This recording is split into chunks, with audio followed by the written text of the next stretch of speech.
엄마, 가슴이 너무 아파요. 윌슨 부인, 잠시 이야기를 나눌 수 있을까요? 소피아의 상태가 심각합니다. 정밀 검사가 더 필요하지만 초기 소견으로는 선천성 기관지 이형성증이 의심됩니다. 현재로서는 할 수 있는 치료가 제한적입니다. 이곳은 미국 보스턴의 한 아동병원. 몹시 수척하고 창백한 얼굴의 한 여자아이를 두고 의사의 절망스러운 이야기가 아이의 엄마에게 전해지고 있습니다. 이 아이에게는 어떤 일이 일어나고 있는 걸까요? 지금부터 그 사연을 들어보겠습니다. 안녕하세요. 저는 캐롤 윌슨입니다. 보스턴 교회의 작은 서점을 운영하는 평범한 엄마입니다. 지금은 6살이 된 제 딸 소피아와 단둘이 살고 있지만 7년 전만 해도 저의 인생은 많이 달랐어요. 도서관 사서로 일하던 저는 건축가였던 남편 토마스와 함께 평화로운 나날을 보내고 있었습니다. 결혼 3년 차 드디어 우리에게 찾아온 임신 소식에 정말 행복했어요. 토마스는 아이가 태어날 것을 기대하며 매일 밤 아기방 도면을 그리고 육아책을 읽으며 준비했죠. 하지만 그 행복은 오래가지 못했습니다. 임신 7개월이던 2017년 10월의 어느 저녁 한 통의 전화가 우리의 모든 것을 바꾸어 놓았어요. 보스턴 교회 고속도로에서 있었던 대형 트럭과의 사고. 토마스는 현장에서 세상을 떠났습니다. 그날의 기억은 아직도 생생해요. 경찰의 전화를 받고 병원으로 달려갔지만 이미 모든 것이 끝나 있었죠. 차가운 영안실에 누워있는 토마스의 얼굴은 그날 아침 출근하면서 지었던 미소 그대로였어요. 마치 곧 일어나 캐롤, 걱정하지 마. 라고 말할 것만 같았습니다. 장례식 내내 저는 아무것도 할 수 없었어요. 큰 배를 부여잡고 그저 멍하니 앉아 있었죠. 주변 사람들의 걱정 어린 시선과 위로의 말들이 들리기는 했지만 그저 흐릿한 소리로만 느껴졌어요.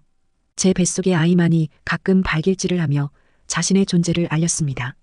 이제 어떻게 살아가야 하나. 매일 밤 이불을 붙잡고 울었어요. 혼자서 아이를 낳고 키워야 한다는 생각에 두려움이 밀려왔습니다. 토마스가 남긴 보험금이 있었지만 그건 나중에 아이의 교육비로 써야 할 것 같았어요. 그래도 살아가야 했습니다. 뱃속의 아이를 위해서라도 강해져야 했어요. 토마스와 마지막으로 정했던 이름 소피아를 되뇌이며 저는 조금씩 현실을 받아들이기 시작했습니다. 출산 예정일이 다가올수록 불안감은 커져갔어요. 진통이 시작되던 날 분만실에서 저는 토마스의 손을 잡고 싶었습니다. 하지만 그 대신 차가운 난간을 붙잡고 홀로 진통을 견뎌야 했죠. 12시간의 진통 끝에 소피아가 태어났을 때 저는 울고 웃었어요. 안녕, 소피아. 처음 아이를 안았을 때의 그 감격은 말로 표현할 수 없어요. 까맣고 동그란 눈은 토마스를 쏙 빼닮았고 작은 손가락으로 제 손을 꼭 붙잡던 모습이 아직도 선명합니다. 그 순간 저는 다짐했어요. 어떤 어려움이 있더라도 이 아이를 지키고 행복하게 키우겠다고. 퇴원 후의 현실은 험난했습니다. 신생아를 혼자 돌보는 일은 상상했던 것보다 훨씬 힘들었어요. 밤낮 없이 울어대는 아이를 달래며 기저귀를 갈고 분유를 먹이는 일. 모든 것이 저 혼자의 몫이었습니다. 다행히 도서관에서 일하며 알게 된 지인들이 많이 도와주었어요. 육아 용품을 나눠주기도 하고 가끔 아이를 봐주기도 했죠. 그들의 도움으로 저는 조금씩 육아에 적응해 갔습니다. 토마스의 보험금으로 작은 서점을 열었어요. 평소 책을 좋아했던 저에게는 자연스러운 선택이었고 아이를 키우면서 일할 수 있는 최선의 방법이었습니다. 서점 한켠에는 소피아를 위한 공간도 만들었어요.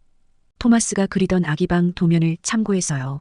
소피아의 탄생은 제게 새로운 삶의 이유가 되었습니다. 처음에는 두렵고 막막했지만 아이의 울음소리와 함께 저의 하루하루는 다시 의미를 찾아갔어요. 소피아는 건강하고 밝은 아이로 자라났습니다. 첫 걸음마를 뗐을 때 저는 그 모습을 카메라에 담으며 울었어요. 토마스도 이 순간을 함께 볼 수 있었다면 얼마나 좋았을까. 하지만 소피아의 눈빛에서 토마스의 모습을 발견할 때마다 그는 여전히 우리와 함께하고 있다고 느꼈습니다. 엄마, 아빠는 어디 있어요? 소피아가 처음으로 아빠에 대해 물었을 때 저는 잠시 말을 잇지 못했어요. 서점 벽에 걸린 토마스의 사진을 가리키며 이야기해 주었죠. 아빠는 하늘나라에 있단다. 하지만 늘 우리를 지켜보고 계셔. 소피아는 그날부터 매일 아침 아빠의 사진에 인사를 하기 시작했어요. 서점은 우리의 안식처가 되었습니다.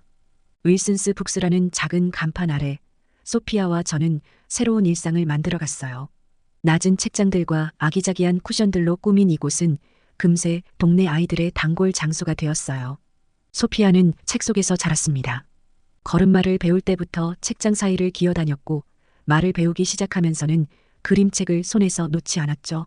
가끔은 혼자서 책을 펼쳐놓고 그림을 보며 이야기를 만들어내곤 했어요.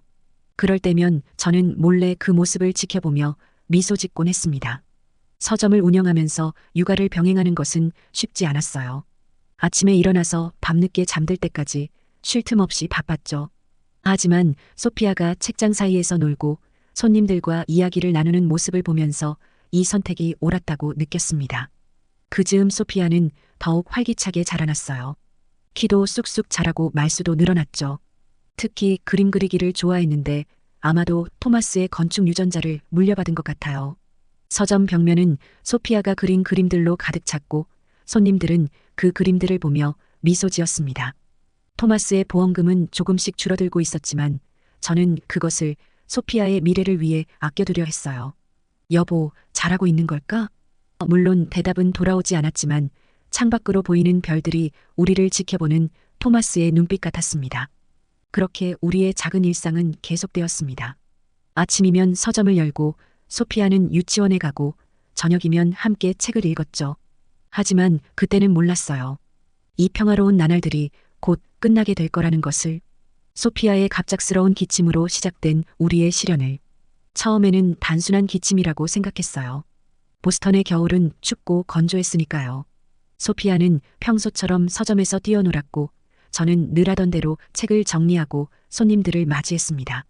토요일 오전의 이야기 할머니 시간은 우리 서점의 자랑이었어요. 동네의 할머니께서 아이들에게 책을 읽어주시는 시간인데 소피아는 늘 맨 앞자리에 앉아 이야기에 푹 빠져들곤 했죠. 그러다 갑자기 캑캑거리며 기침을 하기 시작했어요. 처음에는 감기약으로 대수롭지 않게 넘겼습니다. 하지만 기침은 점점 심해졌고 밤에는 숨쉬기가 힘들다며 울기도 했어요. 동네 소아과에서는 단순 기관지염이라며 약을 처방해 주었지만 차도가 없었습니다. 평소 씩씩하던 아이가 이렇게 힘들어하는 모습을 보니 가슴이 찢어질 것 같았습니다. 그날로 서점 문을 닫고 응급실로 향했죠. 보스턴 아동병원의 응급실은 차가웠어요. 형광등 아래에서 기다리는 동안 소피아는 제 품에 안겨 계속 기침을 했습니다. 여러 검사가 이어졌고 의사들은 심각한 표정으로 서로 의견을 나누었어요. 윌슨 부인, 잠시 이야기를 나눌 수 있을까요? 한 의사가 저를 진료실로 불렀습니다. 소피아의 상태가 심각합니다. 정밀 검사가 더 필요하지만 초기 소견으로는 선천성 기관지의 형성증이 의심됩니다. 그 순간 저는 세상이 무너지는 것을 느꼈어요. 의사는 계속해서 설명했지만 제 귀에는 들리지 않았습니다. 오직 소피아의 기침 소리만이 제 머릿속을 가득 채웠어요. 일주일간의 입원 검사 끝에 진단이 확정되었습니다. 소피아의 기관지는 선천적으로 매우 약했고 성장하면서 점점 악화되고 있었다고 해요. 의사는 조심스럽게 말을 이었습니다. 현재로서는 완치가 어려운 상황입니다. 서점은 문을 닫은 지 오래였어요. 병원비를 감당하기 위해 토마스의 보험금을 조금씩 써야 했죠. 하지만 그보다 더 힘든 것은 소피아의 고통을 지켜보는 일이었습니다. 엄마, 나 언제 서점에 갈 수 있어요? 산소호흡기를 끼고 누워있으면서도 소피아는 책 이야기를 했어요. 병실 창가에 작은 책장을 만들어 주었지만 그것은 우리의 아늑한 서점과는 비교할 수 없었죠. 밤이면 소피아가 잠든 후 저는 병원 복도를 걸으며 울었습니다. 토마스, 어떻게 해야 하나요? 하늘에 있는 그에게 속삭이듯 기도했지만 답은 오지 않았어요. 소피아의 상태는 점점 나빠졌고 미국의 여러 병원을 전전했습니다. 하지만 어디를 가도 같은 대답뿐이었어요. 현재로서는 할 수 있는 치료가 제한적입니다. 그때마다 저는 무력감에 빠져들었습니다. 서점은 결국 매각해야 했어요. 6년간 우리의 보금자리였던 그곳을 떠나는 날, 소피아는 울었습니다. 엄마, 우리 다시 서점에서 살 수 있어요? 저는 대답 대신 그저 아이를 꼭 안아줄 수밖에 없었어요. 남은 것은 토마스의 보험금 일부와 절망뿐이었습니다. 하지만 그때 기적처럼 한 소식이 들려왔어요. 한국에서 온 희망의 소식이었죠. 보스턴 아동병원의 마지막 진료가 끝난 날 저는 주차장 벤치에 한참을 앉아 있었어요. 병원비는 눈덩이처럼 불어났어요. 서점을 팔아 마련한 돈도 토마스의 보험금도 바닥이 보이기 시작했죠. 매일 밤 병원비 청구서를 보며 한숨 짓는 제 모습이 처량했어요. 이제 남은 건 소피아의 대학 학자금으로 따로 묶어둔 보험금뿐이었습니다. 그러던 어느 날이었어요. 병원 복도에서 우연히 만난 한 간호사가 조심스럽게 말을 건넸습니다. 윌슨 부인, 혹시 한국의 의료기술에 대해 들어보셨나요? 그녀는 최근 의학 저널에서 읽은 기사를 이야기해 주었어요. 한국의 3D 바이오 프린팅 기술로 희귀 기관지 질환을 치료한 사례가 있다고요. 처음에는 반신반의했습니다. 지구 반대편의 나라에서 우리 소피아를 도울 수 있다니. 하지만 그날 밤 인터넷으로 찾아본 자료들은 제게 작은 희망을 주었어요. 서울 성모병원의 김성원 교수팀은 이미 여러 건의 성공 사례가 있었고 해외 환자들의 치료도 진행하고 있었습니다. 망설임 끝에 이메일을 보냈어요. 소피아의 상태와 지금까지의 치료 기록을 첨부하면서 떨리는 마음으로 답장을 기다렸죠. 그리고 이틀 후 김성원 교수님의 답장이 왔습니다. 소피아의 상태를 검토해 보았습니다.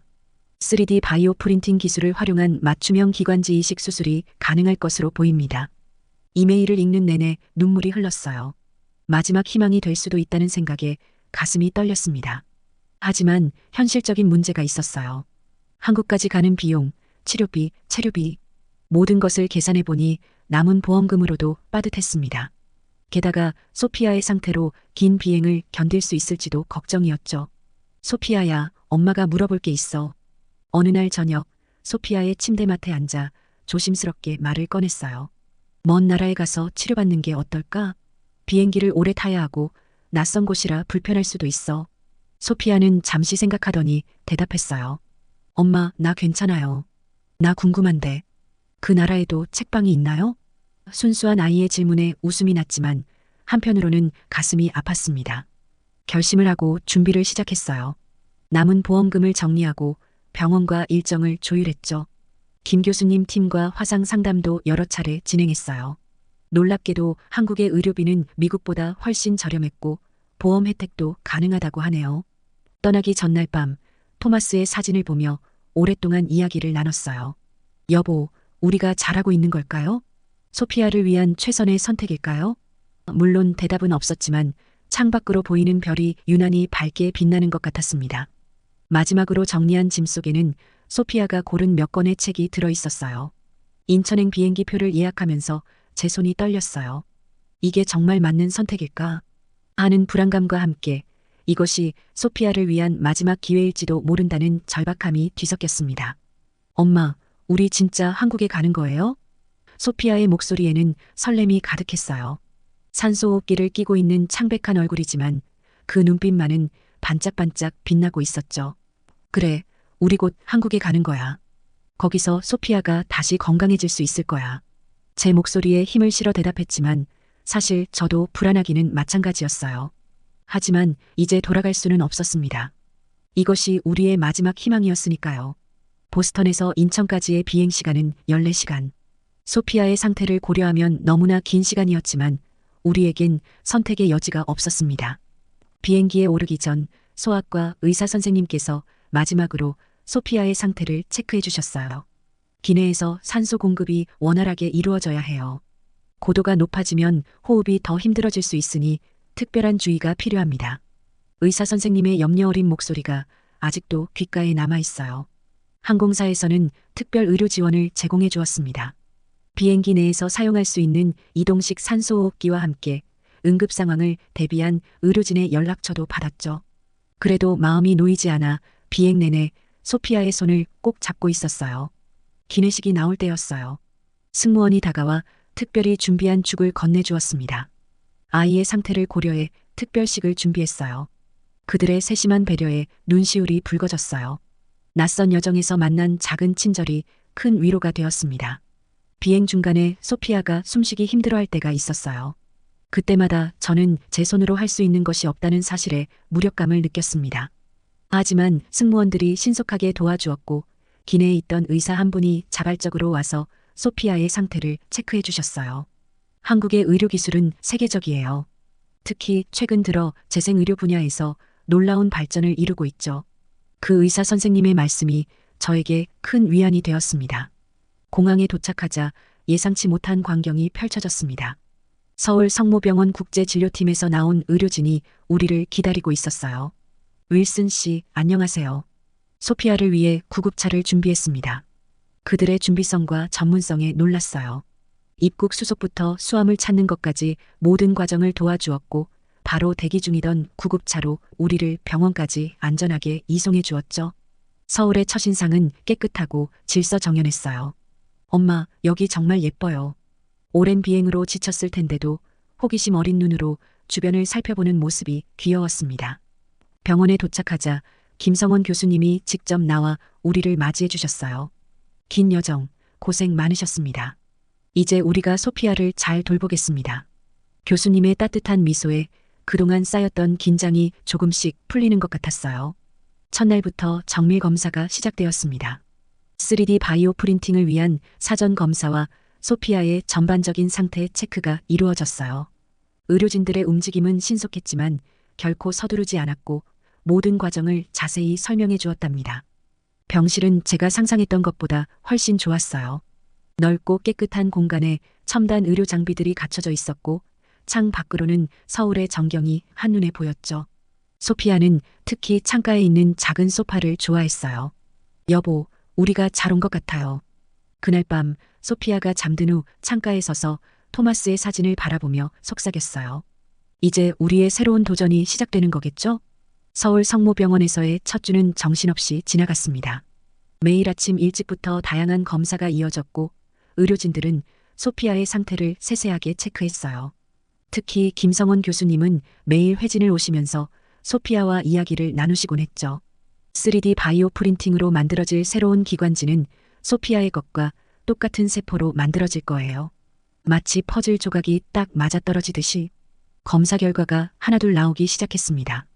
의료진들은 매일 저녁 컨퍼런스를 열어 소피아의 치료 계획을 논의했어요. 놀라웠던 것은 그들이 얼마나 세세한 부분까지 신경 쓰는지였어요. 소피아의 나이, 성장 속도, 심지어 미래의 신체 변화까지 고려하면서 맞춤형 치료 계획을 세워나갔습니다. 윌슨 씨, 이쪽으로 와보세요. 어느 날 김 교수님은 저를 연구실로 초대하셨어요. 그곳에는 처음 보는 큰 기계가 있었는데 바로 3D 바이오 프린터였죠. 이 기계로 소피아의 새로운 기관지를 만들 거예요. 소피아의 줄기세포를 이용해서요. 교수님은 컴퓨터 화면을 통해 자세히 설명해 주셨어요. 소피아의 기관지를 3D로 스캔한 이미지가 화면에 떴고 그것을 바탕으로 새로운 기관지가 어떻게 만들어질지 보여주셨습니다. 이 기술의 가장 큰 장점은 소피아의 성장에 맞춰 기관지도 함께 자란다는 거예요. 의료진들의 전문성도 놀라웠지만 그들의 따뜻한 마음씨는 더욱 감동적이었어요.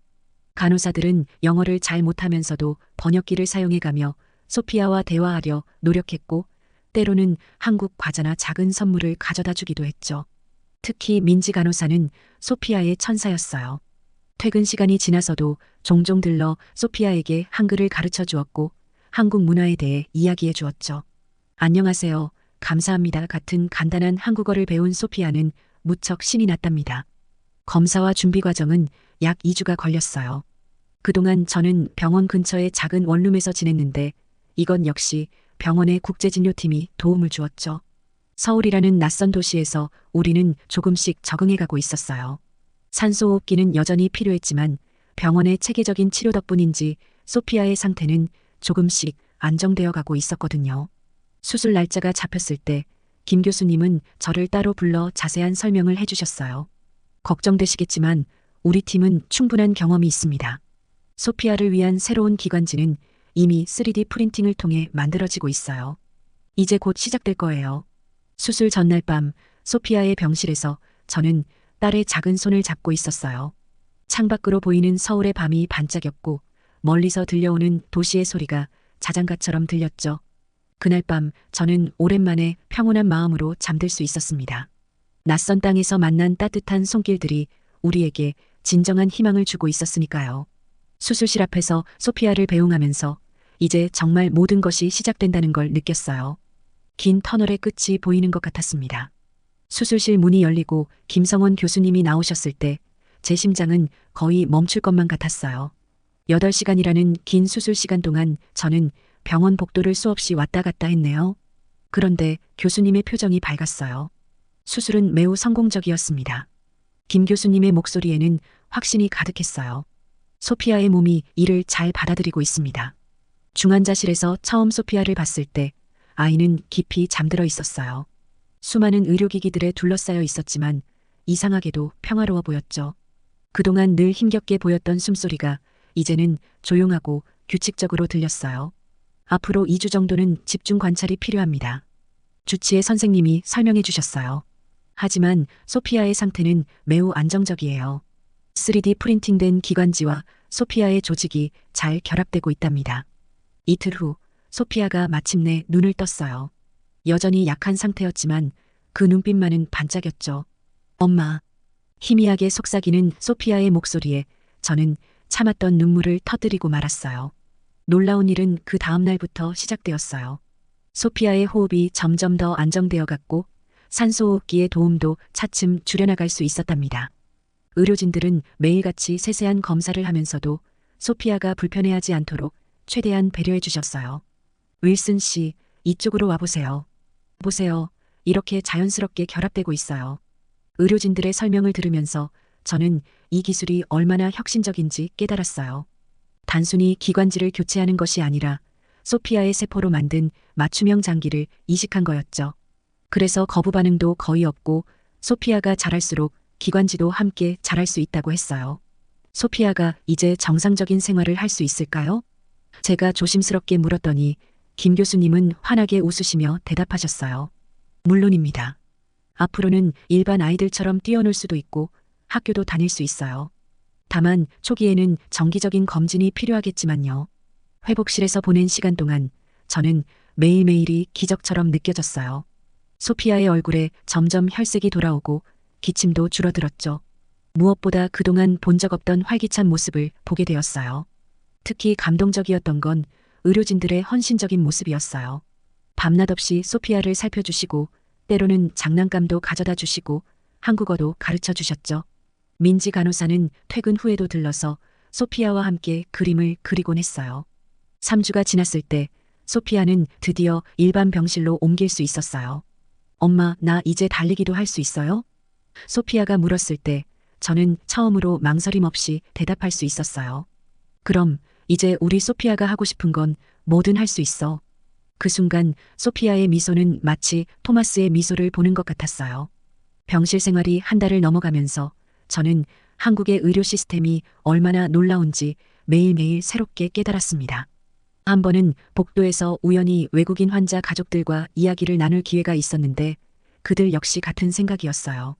한국의 의료기술은 정말 믿을 수 없을 정도예요. 독일에서 온 한 어머니가 말씀하시더군요. 게다가 의료진들의 세심한 배려는 정말 특별해요. 우리나라에선 상상할 수 없는 수준이에요. 매일 아침 7시 의료진들의 회진이 시작됩니다. 놀라웠던 건 이게 단순한 상태 체크가 아니라는 거예요. 김성원 교수님을 중심으로 여러 분야의 전문의들이 모여 소피아의 상태를 총체적으로 논의했죠. 3D 프린팅된 기관지의 적응도가 놀랍습니다. 소피아의 폐 기능이 매주 10%씩 향상되고 있어요. 이런 빠른 회복은 처음 보네요. 의료진들은 첨단 기술을 다루면서도 놀랍도록 인간적이었어요. 예를 들어 검사를 할 때면 항상 소피아의 기분을 먼저 살폈고 아이가 무서워하지 않도록 장난감이나 스티커로 달래주셨죠. 윌슨 씨, 이제 재활 치료를 시작해 볼까요? 어느 날 김 교수님이 제안하셨어요. 소피아가 새로운 기관지에 완전히 적응하려면 적절한 운동이 필요합니다. 그렇게 시작된 재활 치료는 마치 놀이처럼 진행되었어요. 재활 치료실은 아이들을 위한 공간처럼 꾸며져 있었어요. 치료사 선생님들은 소피아가 즐겁게 운동할 수 있도록 게임을 만들어 주셨고 매일매일의 작은 진전에도 큰 축하를 해주셨죠. 와, 소피아가 벌써 이렇게 잘하네요. 재활치료사 김미영 선생님이 환하게 웃으시며 말씀하셨어요. 오늘은 3분 동안 혼자서 걸을 수 있었어요. 정말 대단해요. 소피아의 얼굴에 피어난 자부심 어린 미소는 잊을 수 없답니다. 간호사들의 정성도 특별했어요. 매일 밤 체온을 재러 오시면서도 항상 미소를 잃지 않으셨고 소피아가 심심해할까봐 그림 동화책도 가져다 주셨어요. 의료기술도 놀라웠지만 더욱 감동적인 건 모든 치료 과정이 환자 중심으로 이루어진다는 점이었어요. 예를 들어 검사 일정을 잡을 때도 소피아의 컨디션을 최우선으로 고려했고 때로는 소피아의 의견을 물어보기도 했답니다. 정말 이곳의 의료진들은 단순히 치료만 하는 게 아니라 환자의 새로운 삶을 함께 만들어가고 있었으니까요. 그들의 헌신과 노력이 소피아 같은 아이들에게 기적 같은 선물을 주고 있었습니다. 드디어 퇴원하는 날이 왔습니다.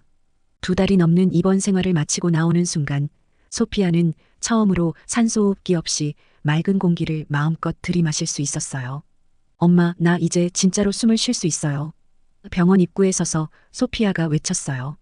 그 목소리에는 기쁨이 가득했고 처음으로 힘차게 내뱉는 숨소리는 마치 음악처럼 들렸습니다. 퇴원 전날 김성원 교수님은 마지막 검진을 하시며 소피아의 회복 상태를 설명해 주셨어요. 3D 바이오 프린팅으로 만든 기관지가 완벽하게 자리를 잡았습니다.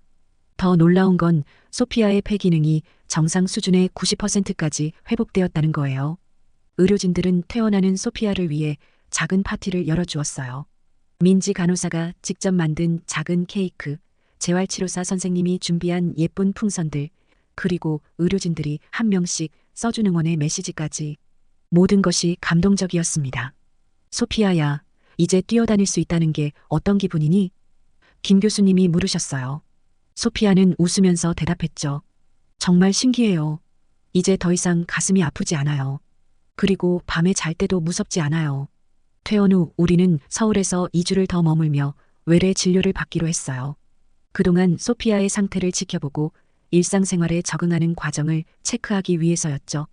병원 근처에 작은 아파트를 임대해 지내면서 우리는 처음으로 진정한 일상의 기쁨을 느꼈습니다. 엄마, 저기 놀이터에 가도 돼요? 아파트 단지의 놀이터를 보며 소피아가 조심스럽게 물었어요. 이전에는 감히 꿈꿀 수 없었던 순간이었죠. 그럼 이제 우리 소피아가 하고 싶은 건 뭐든 할 수 있어. 놀이터에서 다른 아이들과 어울려 노는 소피아를 보며 저는 벤치에 앉아 울었어요. 그동안 얼마나 많은 것들을 포기해야 했는지, 얼마나 많은 평범한 일상을 그리워했는지, 이제는 그 모든 것이 가능해졌다는 게 믿기지 않았습니다. 한국의 봄은 유난히 아름다웠어요. 병원 근처 공원에는 벚꽃이 만발했고 우리는 매일 산책을 나갔습니다. 소피아는 떨어지는 꽃잎을 잡으려 뛰어다녔고 저는 그런 딸의 모습을 사진에 담았어요. 아빠한테도 보여주자. 소피아가 말했어요. 토마스의 사진 앞에서 우리는 그동안의 이야기를 들려주었죠. 기적 같은 수술, 친절한 의료진들, 그리고 무엇보다 소피아가 얼마나 용감했는지를.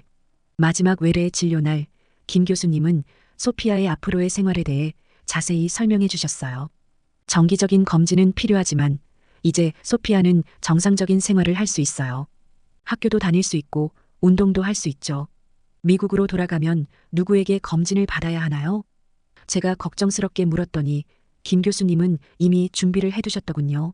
보스턴의 전문의와 연락을 취해 두셨고 소피아의 치료 기록과 관리 방법을 모두 공유해 두셨다고 해요. 3개월마다 한 번씩 화상으로 상담을 하시죠. 마지막으로 병원을 나서면서 소피아는 의료진들에게 직접 그린 그림을 선물했어요. 그림 속에는 웃고 있는 의사들과 간호사들, 그리고 건강해진 소피아가 함께 있었죠. 그림 아래에는 서툰 한글로 감사합니다라고 적혀 있었어요. 고마워요, 소피아. 김 교수님이 그림을 받으며 말씀하셨어요. 그날 밤 소피아는 처음으로 병실이 아닌 침대에서 산소호흡기 없이 깊은 잠을 잤어요. 달빛이 비치는 창가에 서서 잠든 아이를 바라보며 저는 이 모든 것이 꿈이 아닐까 싶었습니다. 하지만 소피아의 고요한 숨소리가 이 모든 것이 현실임을 증명해주고 있었어요. 이제 우리 앞에는 새로운 삶이 펼쳐져 있었습니다. 숨쉬는 기쁨을 알게 된 소피아, 그리고 그 기쁨을 선물해준 한국의 의료진들. 이 모든 것이 우리에게는 기적이었습니다. 보스턴으로 돌아온 지 6개월이 지났습니다. 오늘도 소피아는 씩씩하게 학교에 갔어요. 아침마다 책가방을 메고 활기차게 뛰어나가는 모습을 볼 때면 마치 꿈을 꾸는 것만 같답니다. 서점도 다시 열었어요. 예전 자리는 아니지만 보스턴 교외의 조용한 길가에 새로운 윌슨스 북스가 문을 열었습니다. 이번에는 한국 어린이 도서 코너도 만들었어요. 소피아가 직접 제안한 아이디어였죠. 엄마, 우리도 한국 책 많이 팔아요. 다른 아픈 아이들도 한국에 가서 치료받을 수 있게요. 소피아의 순수한 제안에 가슴이 뭉클했어요. 서점 한쪽 벽면에는 특별한 공간이 있습니다. 토마스의 사진 옆에 소피아의 치료 과정을 담은 사진들을 걸어두었어요. 김성원 교수님과 의료진들과 찍은 사진, 3D 바이오 프린터로 만들어진 기관지의 이미지, 그리고 소피아가 병실에서 그린 그림들까지 매달 한 번씩 김 교수님과 화상 상담을 합니다. 소피아의 상태는 날이 갈수록 좋아지고 있어요. 소피아의 회복은 우리의 자부심입니다. 앞으로도 많은 아이들에게 희망을 줄 수 있을 거예요. 지난주에는 특별한 손님이 서점을 찾았어요. 뉴욕에 사는 한 부모님이었는데 그들의 아이도 소피아와 비슷한 증상으로 고생하고 있다고 했습니다. 저는 기쁜 마음으로 한국에서의 경험을 들려주었어요. 한국의 의료기술은 단순한 치료 그 이상입니다. 그들은 희망을 만들어내요. 제 이야기를 들은 그 부모님의 눈에도 희망의 빛이 어렸답니다. 소피아는 이제 자신의 꿈이 생겼다고 해요. 저는 의사가 될 거예요. 김 교수님처럼 아픈 아이들을 도와주는 의사요. 매일 밤 잠들기 전에 한국에서 받은 의료진들의 편지를 읽어보는 모습이 참 대견하답니다. 가끔 서울에서 보낸 시간을 떠올립니다. 두려움과 불안으로 시작된 여정이었지만 그곳에서 우리는 기적을 만났어요. 첨단 의료기술도 놀라웠지만 그보다 더 감동적이었던 건 의료진들의 따뜻한 마음이었죠. 오늘도 저녁이 되면 소피아는 토마스의 사진 앞에서 하루 있었던 일을 이야기해요.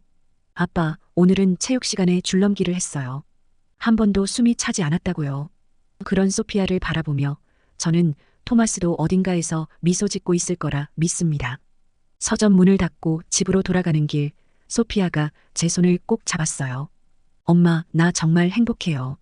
그 한마디에 제 눈시울이 붉어졌습니다. 우리는 긴 터널을 지나 마침내 빛을 찾았고 그 빛은 한국에서 시작되었으니까요. 매년 봄이 오면 우리는 서울에서 보았던 벚꽃을 떠올립니다. 언젠가 다시 한국을 방문하게 된다면 그때는 아픈 환자가 아닌 건강한 소피아의 모습으로 의료진들을 만나고 싶어요. 그리고 말하고 싶습니다. 감사합니다. 당신들은 우리에게 새로운 삶을 선물해 주셨어요. 이제 우리의 이야기는 새로운 장을 써내려가고 있습니다. 소피아의 건강한 숨소리가 들리는 일상, 그리고 그 숨소리 속에 담긴 한국 의료진들의 따뜻한 마음. 이것이 우리가 한국에서 받은 가장 큰 선물입니다. 오늘 이야기는 여기까지입니다.